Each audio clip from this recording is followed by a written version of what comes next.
You're tuning into Black and White Sports on YouTube. The no-holds-barred truth on sports. The main event starts now. I'm back. Rudrance for our Black and White Sports. Well, we got an update, or at least a follow-up, or at least something sinister when it comes to Brett Favre, involving one of his ex-teammates that has decided to absolutely roast his ass over this welfare scandal that's going on. Now, former Governor Phil Bryant in Mississippi was involved in this, and I tried to be as objective as I could because it was Brett Favre, and I'm a huge Brett Favre fan. I've always been a big Brett Favre fan. But look, there were some text messages that came out, and they very much implied that, look, I'm doing something that I don't want anybody to catch on to, or I don't want to get caught doing. The text messages looked awful. I don't know what it is about Brett Favre and text messages, but he doesn't have very good luck, okay? Man, I will continue to be as objective as I can, but it looks like Brett Favre just flat got involved in something where he was trying to fund a volleyball stadium, something that at the time his daughter was playing at Southern Mississippi, okay, and trying to get a stadium built. And it just looks terrible because you're talking about welfare money involving poor people. And that's a terrible look. It's a terrible look. Now, he's given some money back, but they're saying there's still money out there that he's owed. The only caveat in all of this, I would say, is Benny Thompson and Merrick Garland are involved. So immediately, I am going to pay close attention to just how valid all of this ends up being. Okay, and all of you guys know exactly why I'm saying that. Just think about FBI, shady goings on. You got it. Let's get to this right here. Outkick. Former teammate puts Brett Favre in a body bag over alleged welfare fraud, and he crushes him. Brett Favre has found himself in the middle of an alleged welfare fraud controversy, and yeah, we want to make sure we use the terms alleged. In his home state of Mississippi, the Pro Football Hall of Famer has caught heat from a lot of people, but former teammate Sage Rosenfels may be his harshest critic yet. Rosenfels played alongside Favre for the Vikings in 2009, blasted his former teammate on Twitter as the fraud story continues to spin. By the way, Sage hates his ass some Kirk Cousins, too. Man, he can't stand Kirk Cousins. Since retirement, I've been lucky to avoid stealing millions of dollars from the poorest people in my state. Wow. Okay.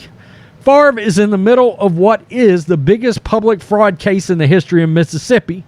$77 million was funneled from a program for needy families. Mississippi is known as the poorest state in the country. Favre's involvement dates back to July 2017 when he became interested in funding a volleyball facility for his alma mater, the University of Southern Mississippi.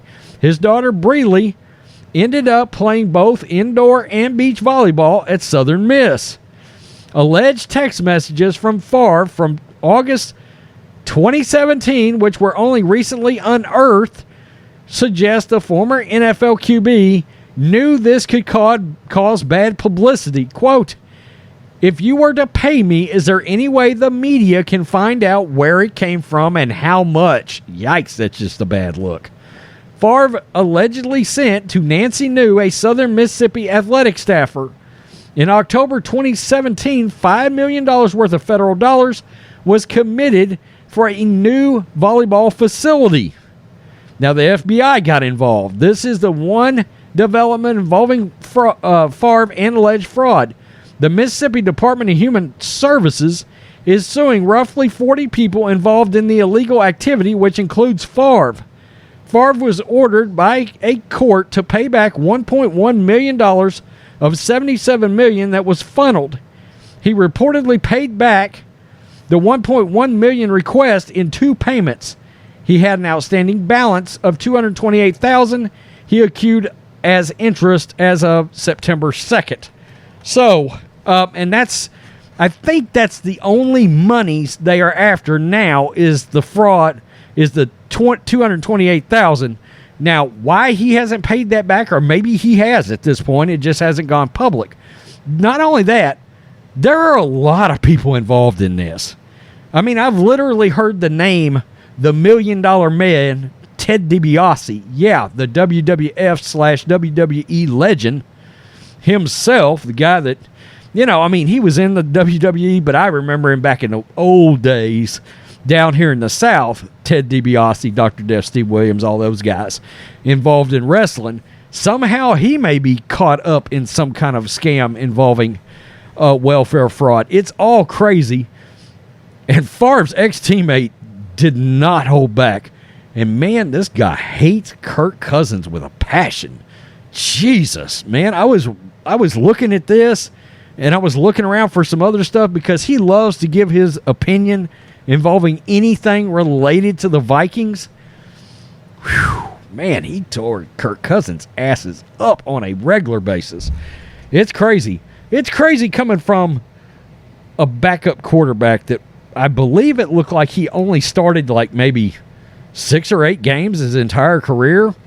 And he had like a little flirtation with being good for like 4 games, and then that was it. I don't know. But man, at least I didn't steal money from the poorest people in my state. It is a terrible look for Brett Favre. It is. Hopefully, and I keep sitting back with my fingers crossed that all this is going to be some massive misunderstanding somehow, but it just doesn't look good. It really doesn't. Peace. I'm out. Till next time. Thanks for watching the show. Be sure to like, comment, and subscribe. Be sure to tune in next time on Black and White Sports.